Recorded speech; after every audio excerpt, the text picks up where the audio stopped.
Oh, Carl. But, oh, you're amazing. It's because I work here, though, and there's a lot of gigs going on all the time, and then you get to a point when, you know, you just go, oh, get a bit fed up with that.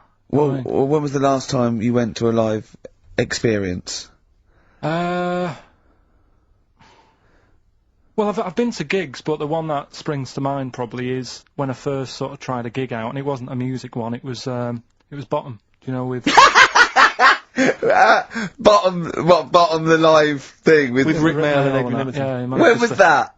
Years ago, because it was in Manchester in about, I don't know, 87, 88 or something, and I was set up for like a blind date.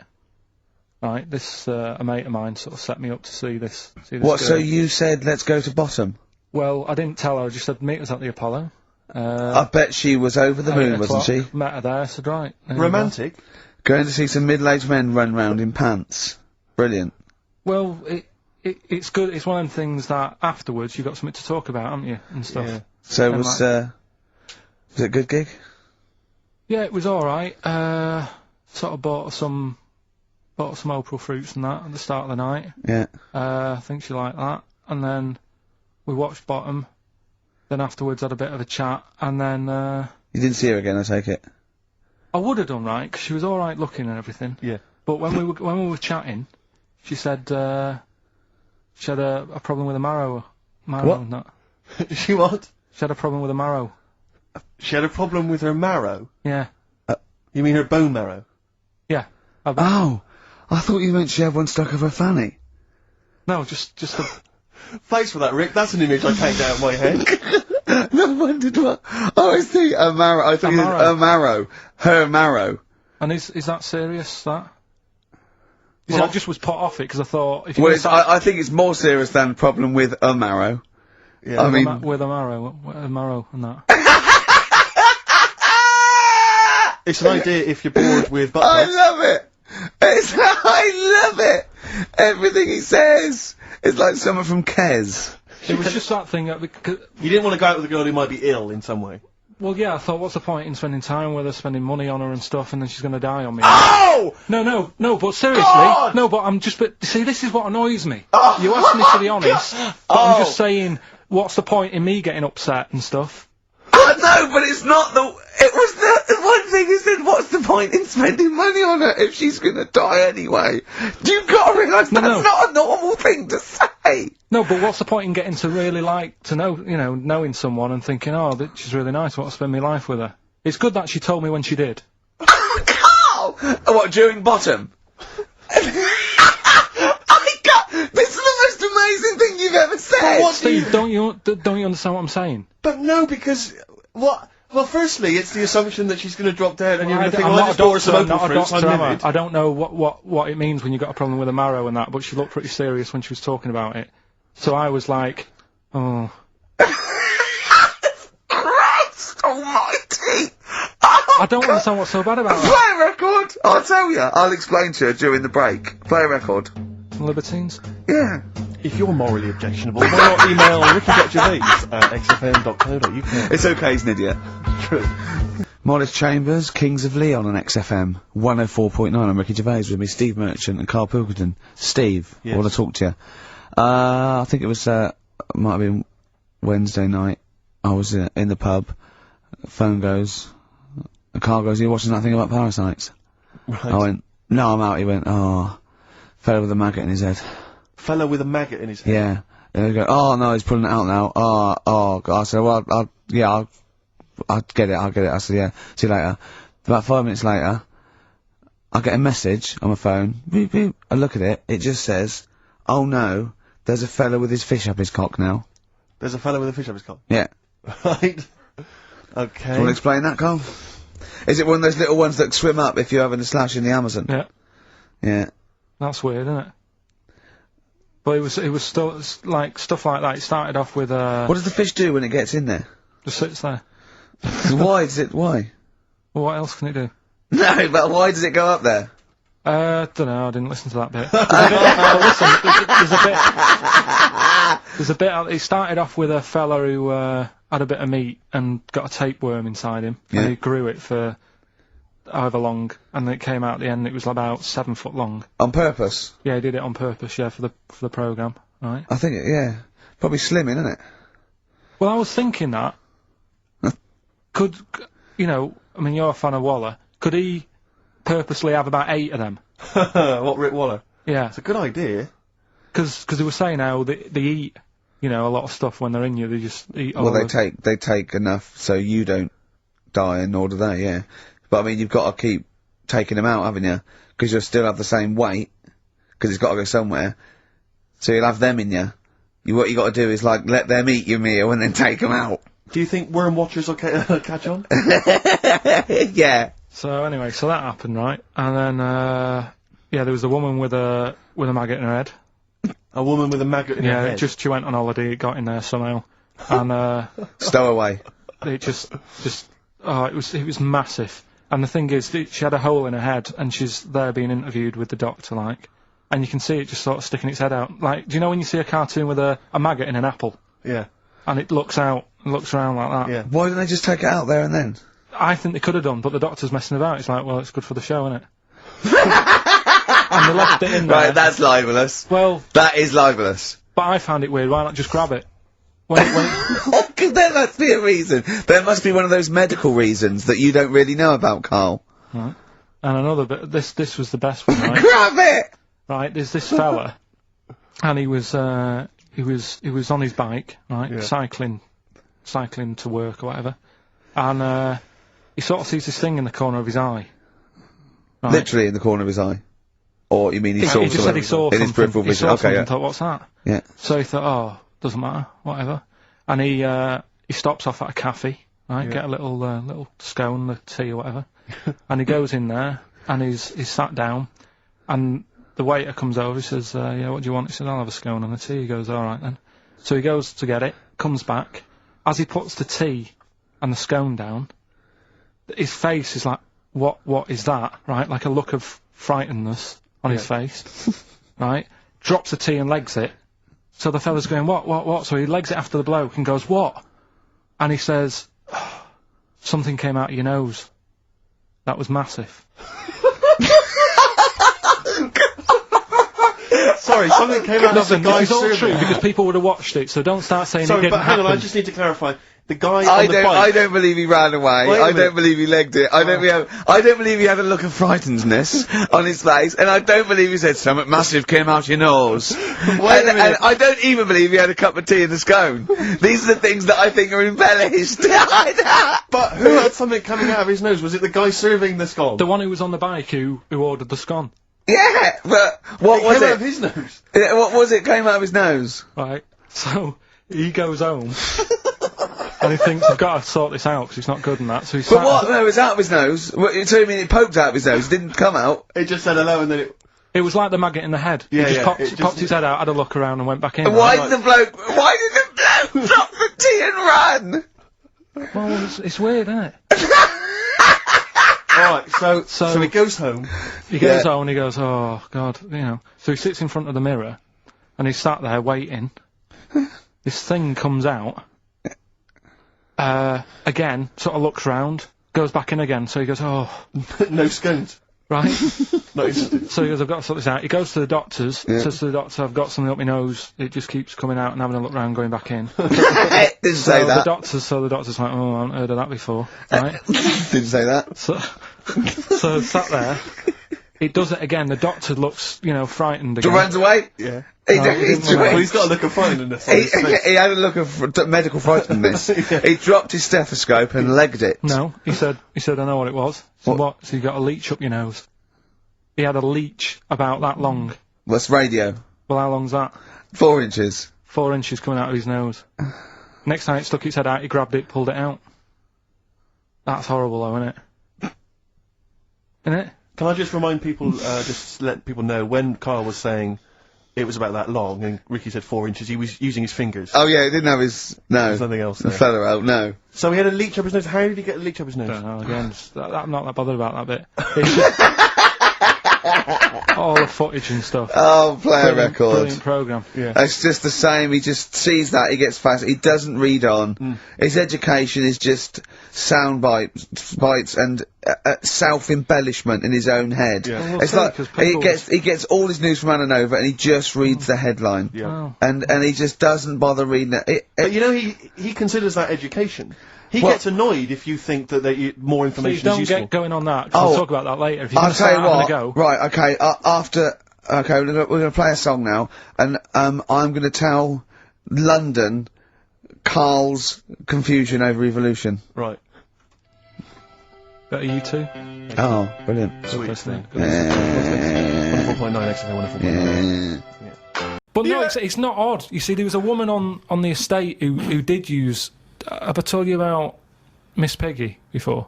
No. It rings a bell. Go on. I think I told you ages ago. It's this fat woman who used to be on the estate. She had a 3-wheeler bike. And her Push husband. bike, pedal bike. Yeah, like a tricycle thing, but a big one. Right. She used to sit her husband in the basket in the back. Cycle about, what have you. Yeah. She was known as Miss Piggy. Anyway. Oh, is this the one that she used to beat him up so your dad pretended to be a policeman? Yeah, that's it. Anyway, well, the way she used to communicate, she used to always go in quick save and nick biscuits. And if anyone went up to her to say, stop nicking the biscuits, she'd pull out like a little mirror out of a bag, and she'd look in it, but talk to you via the mirror. Oh, man! What? So she was insane. It's weird, isn't it? It's It was really weird. It used to scare me. It's like a Salvador Dali painting. you exist in there. Yeah. It's really, really So weird. hang on. So she used to talk to people through the mirror because she was mental. I couldn't sit, watch the telly, and look at me watching the telly in the mirror all night. No, That's no, weird. that would be Why? really weird. It's really weird, Carl. I'd be very conscious of myself. No, Conscious I of the way think I'm it sat. gives you confidence and that. And if you are Gives you sort of, confidence. well, yeah, because you're seeing yourself more and you pick up what habits you do and stuff like that. So what have you changed through your viewing of yourself? I sort of grew a beard the other week, just something different to look at for a bit. And then you get sick of that. It's like a piece of art. Change that. Have a bit of a shave. Can you see the back of the telly in the mirror? A little bit, yeah. If the flat's a mess, it's a mess twice. Oh, God! Oh. Sculptures. What do you think of sculptures? I mean, because that's something that really is getting into the 3D world there, isn't it? No longer do you have to represent something as 3D. You can make something. You know, is it... You know, the statues are amazing, aren't they? They're clever, aren't they? I mean, they always look the same. Well, that's not true, is it? Because recently there was quite a controversial one, a huge one in London, the pregnant thalidomide woman. What do you think of that? Oh, yeah, I saw that. Thoughts? I wouldn't have it in my house. Well, there wouldn't be room because it would just be you, Suzanne, and a pregnant thalidomide watching telly. I don't know what he was trying to say. It's Maybe she was saying, OK, we've had the human form. This is an example of the human form. yeah, but do you think she started off trying to do normal, and it was like, oh, chipped a bit off?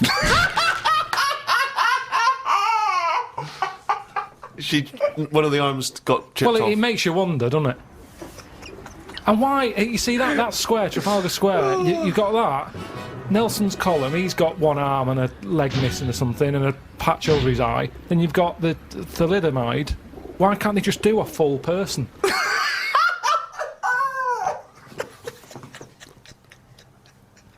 Well, that was what they saw. That was what the artist saw. It's about confronting us with certain preconceptions of what we expect of the human form, what we expect of sculpture. And it's probably a little ironic comment as well on the famous Rodin. It's been wrapped up with all kinds of ideas of maternity, of the human form, of what sculpture is. Why wouldn't you put that in a big public place? But what about the subject? Did you think, who's that subject? Who is that woman? No, not really, because thalidomides are around, and we've all seen one. It's not like a shocking image. It's one of life's little things that it chucks out. There's some out there, so it's not Amazing. shocking, is it? I don't understand what you mean. I think what I thought is it just goes to show we're sort of running out of ideas. What do you think of people who are so angry at art they try and censor it or they try and destroy it? Do you think art should ever be censored? It's where you put it. If it's in a gallery, then it doesn't have to be censored. If it's in Trafalgar Square, where everyone's wandering around having a nice time, you don't want a 12-foot cock. So it's all about where you put it. I think some art looks better because of where it is. Angel in the North, that's a bit of art, but it's a bit of a surprise, isn't it? You're driving along a miserable motorway. Yeah. Oh, what's that over there? Gives you something for your eyes to look at again. Motorways are the most boring place to drive. But you go, oh, look, there's a bit of art over there. Yeah, but Stick that then Angel again, in the should you be North. looking at art when you're going at 70 miles an hour along a motorway? Well, yeah, because it's really big. You can keep your eye on it and Look in the mirror. It's not a problem. Wait till you go past it and look in the mirror like normal. So you like the Angel of the North? Because it's something in the middle of nothing. Right, but if you put it somewhere else... Stick it in Trafalgar Square, you'd go, oh, more clutter.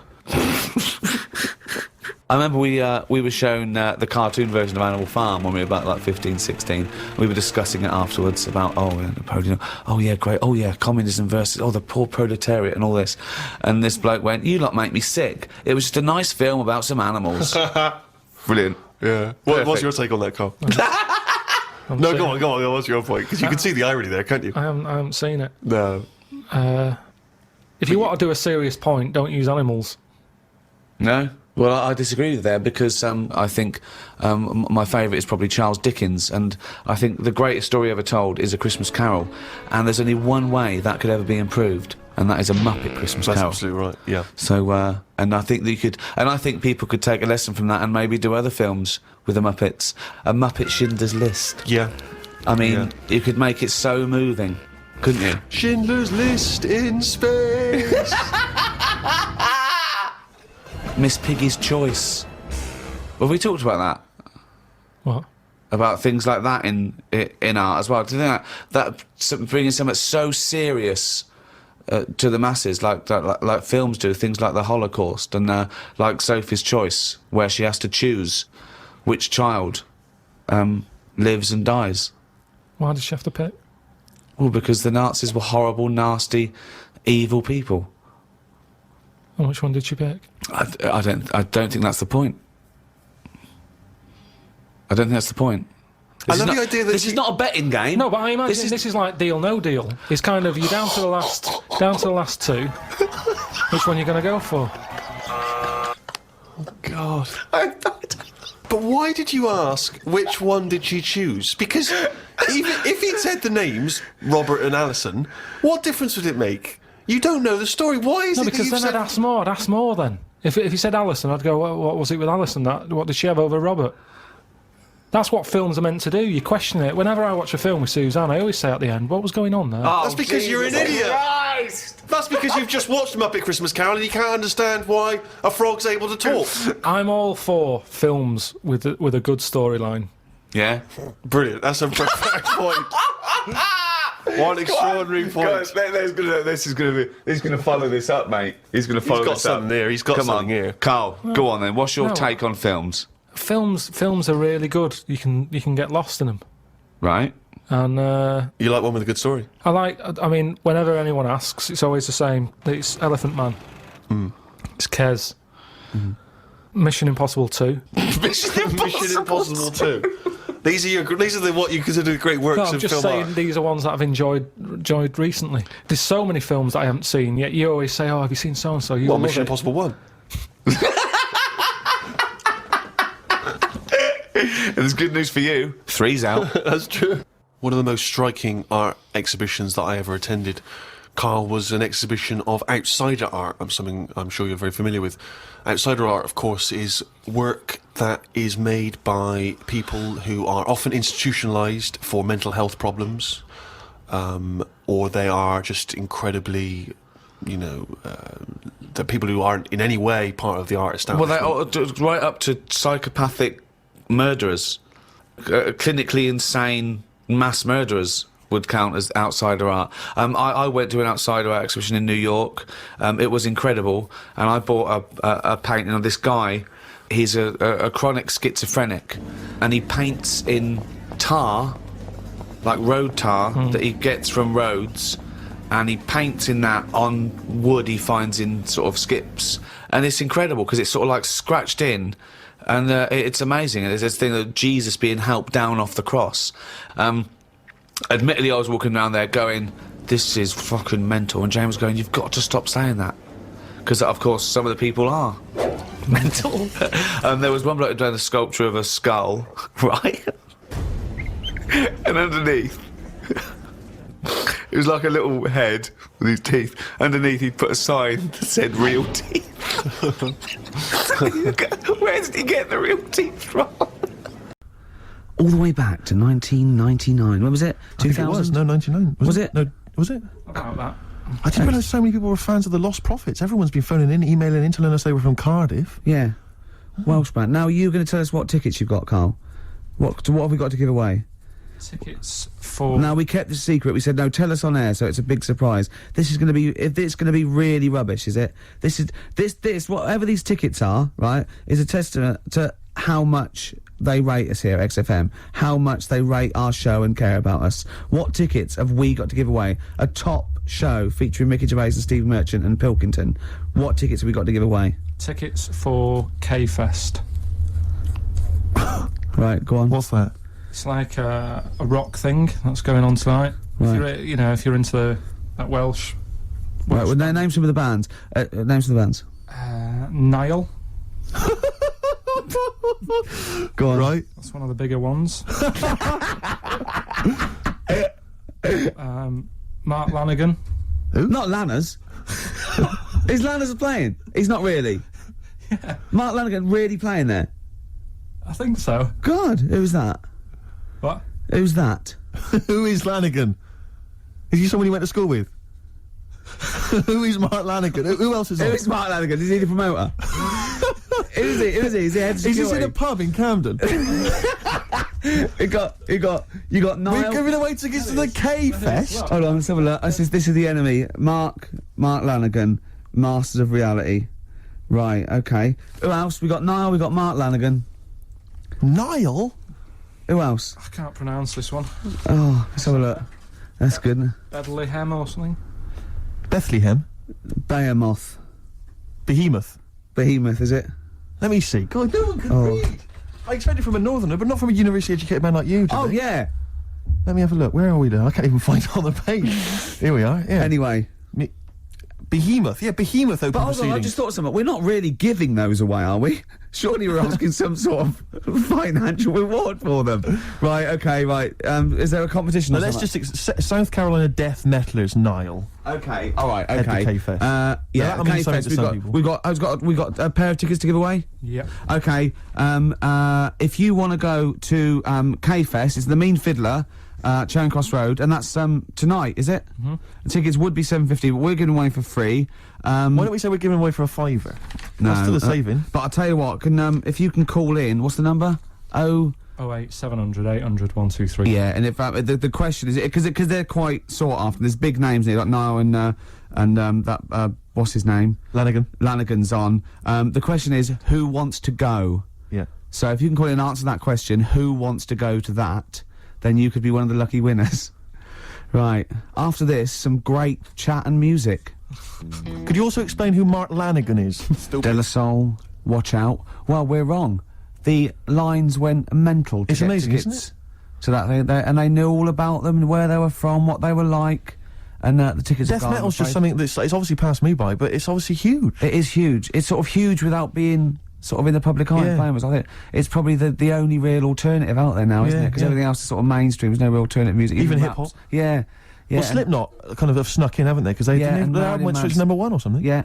Yeah. Incredible. It still gets people saying, "You know, son of mine." Yeah, exactly. Yeah. Well, you're probably not. You're probably a daughter or something. I can't remember. Yeah. You can't. I It's can't like really some tell. people who phone up about the heavy metal though, they always sound such nice people. Yeah. The women always sound attractive. You know, if you meet them though, they're like 8 foot tall. I and know those the fact huge that boots. we suddenly sound like two old ladies on a bus. And you know what? I spoke to one of them rappers, and he was as nice as pie. Helped with me shopping and everything. I thought he was going to kill me. Yeah. Yeah. Well, I am 27 years old now, Rick. 28 according to Carl. Yeah. Talking of my birthday, you know, it was my birthday a couple of weeks back. Yeah. And we were talking about the stuff that my dad had given me as presents in Yeah. the past. And anyway, my sister told me that he'd listened to some of it on the car driving up, and he was quite upset, and he had Oh, mentioned it to really? me. Yeah. Yeah, but it was all affectionate. It was wasn't done with Wasn't- affection, but it was like we were slagging off his gifts, which were awful. I know. Yeah. He's probably listening again. Well, possibly That on happened to me once. online. I remember telling a story on XFM, and I'll tell you the story in case you've heard it, but I'll tell you. All it was, I used to live in just a little one-room sort of bedsit with my girlfriend, sort of it was sort of late 80s or whatever, and it was just awful. It was one room, and we had a bed, and it's sort of like the kitchen was the bedroom. So our bed, literally, The kitchen was the bedroom? Yeah, it was Wow. the bed in there, and then it was just one room we had. That's all we could afford. Yeah, Bit like and so we had, mine. yeah, and so you know, you were sleeping in bed. Your head was by the fridge, and the sink was by your feet, and you had to go out and down the stairs to a communal toilet. So I'm a man. I could just pop out of bed on tiptoes. The sink was quite high, and have a little wee in the middle of the night. So foot in my cloak, and that's fine. Into the sink, not the fridge. Into the sink, yeah. So that was fine. And sometimes I'd just hear Jane go, "Oh, at least run the tap afterwards." And I go, all right, run the tap, right? And I just remember once going, at least take the dishes out first. Because I used to sort of lift, if it was just full of dishes, I used to lift them up and sort of like aim underneath it, and then it was quite hygienic. It was, you know, right? But What do you mean it was quite hygienic? well, I was In what tired. world is it quite I hygienic? was tired and drunk, and yeah, and it was just it was a horrible place, and we had mice. You urinate quite a lot, don't you? You have a problem with urination after lot. Well, I worry about getting caught, like on a tube. I have to, you know, or I don't take tubes anymore. Well, I just listen in to case. my dad's advice is never pass a toilet and not use it, because you never know when you might have to use one That again. is exactly mine. You might not see one for a long time. Oh, but anyway, sorry. What I was going to say was, Jane's mum was listening. Oh, And to she that went- story, when you told that story? And I said, Ricky's doing that sort of story about weeing in the sink. And you went, no. He makes an awful lot up. He makes an awful lot up. Yeah, that's what we have to say. No, I was joking. You know, I didn't mean it. So, you know, I think I got away with it. Although Mum did watch me every time I went out to the kitchen when I was at her house. You like, yeah, just go to. Yeah. Right, Do you want a okay. corned beef sandwich? No. Yeah. If so, just I'll have it on some Toilet's over newspaper. there, Ricky. I know. The toilet's over there. Okay. All right. What? Yeah. Oasis. Don't Look Back in Anger. A classic there. Absolutely. From the height of Britpop. My God, it's mad to think it's a classic now, and I was I there know. at the beginning. I know. I can't believe it. By the way, urinating isn't bad. It's a good thing. It's getting, you know. No, obviously it's good getting the. I'm not saying the urination's a bad thing. I wasn't No. damning the fact that you needed to urinate. It was the fact you were doing it in the sink. With dishes, you probably Exactly. yeah. Exactly. But you know, see, the thing is, in you know, there are some societies where if you urinate on something, you sort of own that thing. What society is that? Cats, for example, cats. Right. So I mean, you know, cats are, you know, enigmatic creatures, aren't they? Mysterious creatures. I mean, so if I sometimes I own a lot of things through that. Right. Sinks, telephone boxes. Yeah. You know, Yeah. lots of fences. My shoes. Your shoes once, Yeah. yeah. When I was Yeah. chasing you around Robin's shoes once. Yeah. You'd be alright around jellyfish, because apparently Is this a band that's playing tonight? It is a band, isn't it, actually? It was, I they're think. on Yeah. at K-Fest. Yeah. Now, if you get stung by a jellyfish, Yeah. we stops it hurting. Is that true? It's just for anyone listening. I mean, it's probably best to check that maybe on the internet or phone a doctor before you try that. I mean, because although Carl has got a lot of useful information, he's not a medically trained man. Yeah, because I got in trouble once coming out of the sea at Bognor, running around, people going, wee on me, please. Yeah. Please wee on me. Just running around. I'm laughing, but Yeah. you know. But, have you ever wet the bed? I honestly haven't. I've Ever? never wet the bed. Never wet the bed. Never. Okay, let's play a record then. Oh, we did What? a bit of. You've wet the bed, have you? Wow, not as Go on. as such. Well, you may as well tell us. Well, yes then. Well, is there a story attached? Well, I remember once, right? Was this when you were a child? Sort of. How old? 26. Okay. And, oh, God. Oh, it's another story involving... Anyway, right, once. Just wasn't a sink handy. Oh, God. it's Come on, okay. Gervais. Well, once I went to stay, went down to Brighton with Jane for a party, her sister's party, and we were staying at her parents' house. Her parents were away, and first of all, I got too drunk. I don't think I'd known her very long, might have been. And I remember it was a fancy dress party, and I didn't go as fancy dress, but I remember laying on the floor trying to trip people over because I was so drunk. The sort of thing that's hilarious if you're drunk. Yeah, imagine Jane going, "No, that's my boyfriend. I'm so proud to all her family." And then we got a cab. I remember I got a cab journey home to her that I didn't remember, and apparently the cab driver going, "Is he all right?" Because I was going, "I'll be sick. I'll be sick." Jane, yeah, he's fine. Then I laid on the bathroom floor, and Jane timed it. It was 45 minutes. Me singing "Right by Your Side" by the Eurythmics. And then I went to bed, and apparently I got up in the middle of the night, walked round the bed, and just thought the bed was a toilet. And Jane said, "Ricky!" I went, "What?" She went, "You're pissing on me." I went, "Well, you don't need to wake me up." And then just got back to bed. You urinated on the bed? All right, yeah. Bit of hip hop. Oh, man alive. Hip-hop hooray! Hip-hop hooray! Oh, it's the opportunity where Steve gets to play one of his classic hip-hop tracks, something maybe you've not heard before, Rick. Can I just say, I actually slightly regret telling a story about me weeing. Yeah, well, it doesn't stop there. I'm sure there's more. I'm sure you've told me more in the past. All right, just get on with the hip-hop track. This is from, I need to just introduce it briefly, it's from an artist called Mad Skills, who on this record claims that he has written loads of other people's songs, which I think is true. The only thing I would say is that the names of the artists he's supposedly written for have been bleeped out, but of course, because it's also a radio-friendly version, all the swearing's been bleeped out as well, so there's a lot of bleeping, but if you can piece it together from it, it will actually be quite a good song. Go on. I'm gonna actually... No, you don't own it by urinating on it. Yeah, I am. No, you... Yeah. Put it away. Just a little dribble, that is mine now. That cost me over £5.